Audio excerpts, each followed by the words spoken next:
Students, आज हम पढ़ेंगे काइनेटिक एनर्जी के बारे में कि काइनेटिक एनर्जी क्या होता है। इसके बाद हम लोग पढ़ेंगे पोटेंशियल एनर्जी के बारे में। आज हम पढ़ेंगे काइनेटिक एनर्जी और पोटेंशियल एनर्जी। तो सबसे पहले हम पढ़ेंगे काइनेटिक एनर्जी कि काइनेटिक एनर्जी क्या होता है। इसका मैंने डेफिनेशन ये लिखा है कि the energy of a body due to its motion. हरकत की वजह से किसी बॉडी में जो एनर्जी होता है उसको हम कहते हैं काइनेटिक एनर्जी। अब अपने रोज़मर्रा ज़िंदगी में बहुत सारी चीज़ों को देखते हैं जो मोशन की हालत में है, जो हरकत में है।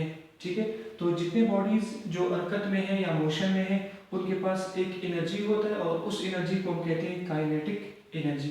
ठीक है, अब हम इसका एक छोटा सा एग्जांपल लेते हैं कि कौन सी बॉडीज़ है जिनके पास काइनेटिक एनर्जी होता है। इसके एग्जांपल हम इस तरह लेंगे।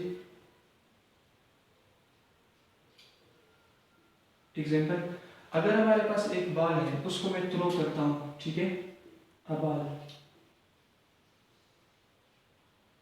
एक बॉल है मेरे पास, अगर मैं इसको थ्रो करता हूँ, इसको फेंक देता हूँ, ठीक है, या मैं इस पर फोर्स लगाता हूँ, इस बॉल पर मैं फोर्स लगाता हूँ या मैं इसको थ्रो करता हूँ, तो ये बॉल मोशन में होता है। ठीक है, इस बॉल पर मैंने फोर्स लगाया और ये बॉल किस में आया, मोशन या हरकत की हालत में आया।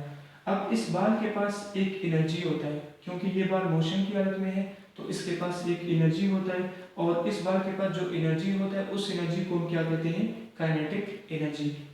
अच्छा, एनर्जी तो हमें सिंपल एनर्जी हमने पहले पढ़ा था कि एनर्जी का मतलब क्या होता है, एबिलिटी टू डू वर्क, काम करने की सलाहियत को हम कहते हैं एनर्जी। ठीक है, तो जिस तरह देखो, इस बॉल को मैंने फेंक दिया, इस बॉल को मैंने थ्रो किया, इस पर मैंने फोर्स लगाया, तो ये मोशन की हालत में आया, हरकत में आया।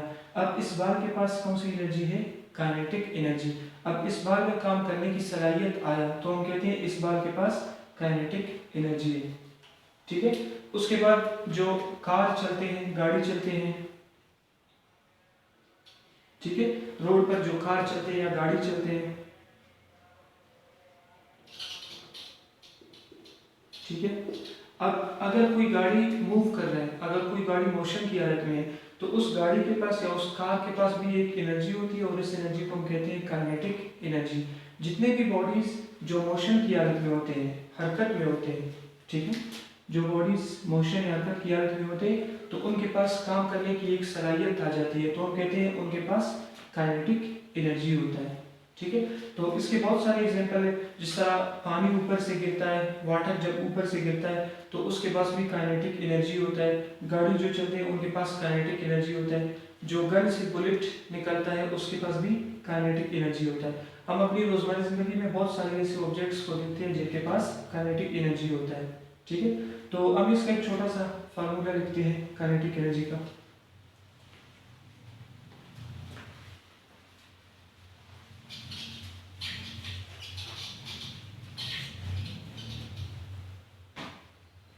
इसका फार्मूला ये है,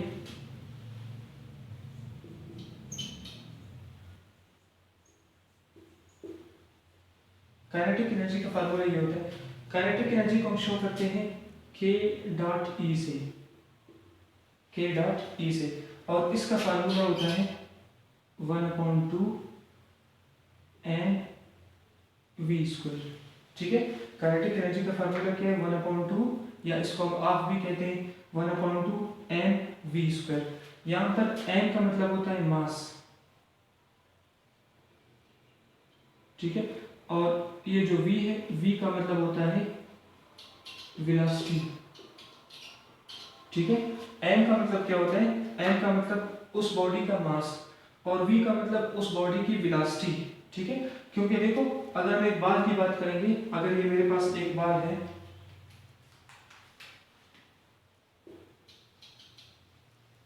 अगर मेरे पास एक बॉल है और मैं इसको थ्रो करता हूँ, ठीक है, तो ये बॉल किस में आ जाता है, मोशन में। अगर मैं इस बॉल को थ्रो करता हूँ तो इस बॉल के पास कौन सी एनर्जी होता है, काइनेटिक एनर्जी। अब ये देखो, इस बॉल का कोई मास होगा, इस बॉल का कुछ ना कुछ मास होगा।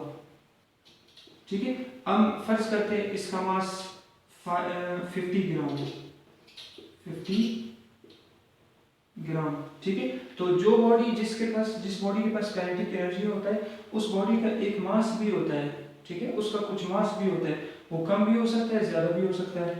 और फिर ये जो बॉडी है, ये बाल, इस बाल के पास एक वेलोसिटी भी होता है, ठीक है, इसी बाल के पास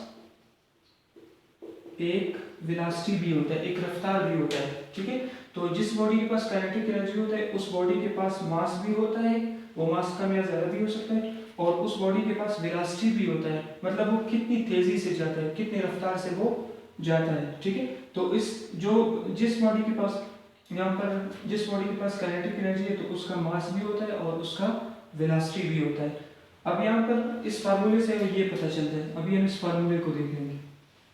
इस फार्मूले से ये पता चलता है कि अगर हम मास को ज़्यादा करेंगे तो काइनेटिक एनर्जी ज़्यादा होगा, अगर हम वेलोसिटी को बढ़ाएंगे तब भी काइनेटिक एनर्जी ज़्यादा होगा, ठीक है। मास और वेलोसिटी को इंक्रीज करने से काइनेटिक एनर्जी भी इंक्रीज होता है। मास और काइनेटिक एनर्जी का डायरेक्ट रिलेशन होता है, ये दोनों आपस में डायरेक्टली प्रोपोर्शनल होते हैं। वेलोसिटी और काइनेटिक एनर्जी ये दोनों भी डायरेक्टली प्रोपोर्शनल होते हैं, इनका डायरेक्ट रिलेशन होता है, ठीक है। तो देखो मैंने यही कहा था कि अगर हम लोग मास को बढ़ाएंगे, अगर हम मास को ज्यादा करेंगे तो काइनेटिक एनर्जी भी ज्यादा होगा, ठीक है। इस एरो का मतलब इंक्रीज, इस एरो का मतलब क्या होता है, इंक्रीज, ठीक है। अगर हम किसी बॉडी के मास को ज्यादा करेंगे तब उसमें काइनेटिक एनर्जी भी ज्यादा होगा, अगर हम वेलोसिटी को ज्यादा करेंगे, वेलोसिटी को अगर हम इंक्रीज करेंगे तब भी हमारे पास काइनेटिक एनर्जी इंक्रीज होगा। काइनेटिक एनर्जी मास और वेलोसिटी पर डिपेंड करता है, ठीक है। तो ये इसका फार्मूला है। अब इसके बाद हम देखते हैं कि इसका यूनिट क्या होता है।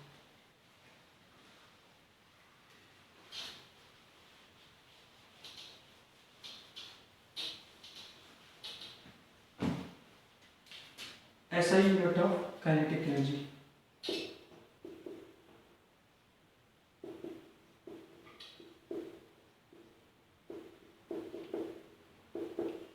ठीक है। अच्छा, काइनेटिक एनर्जी का यूनिट हम मालूम करते हैं, जितने भी एनर्जीज हमारे पास होते हैं उन सब एनर्जीज का जो यूनिट होता है उसको, जितने भी एनर्जीज होते हैं उसको हम लोग जॉल में नापते हैं। तो इस तरह हम ये कह सकते हैं कि काइनेटिक एनर्जी का जो यूनिट है वो जॉल है, जॉल को हम लोग जे से शो करते हैं, ठीक है। जिस तरह वर्क का यूनिट जॉल होता है तो दूसरे जो एनर्जीज है उनका यूनिट जॉल होता है, इसी तरह काइनेटिक एनर्जी का भी यूनिट जॉल होता है। इसका मतलब ये होता है कि काइनेटिक एनर्जी को हम लोग जॉल में नापते हैं कि कितना जॉल काइनेटिक एनर्जी एक बॉडी में पाया जाता है, ठीक है। तो काइनेटिक एनर्जी का ऐसा यूनिट क्या होता है, जॉल, ठीक है। तो ये काइनेटिक एनर्जी का कंसेप्ट था।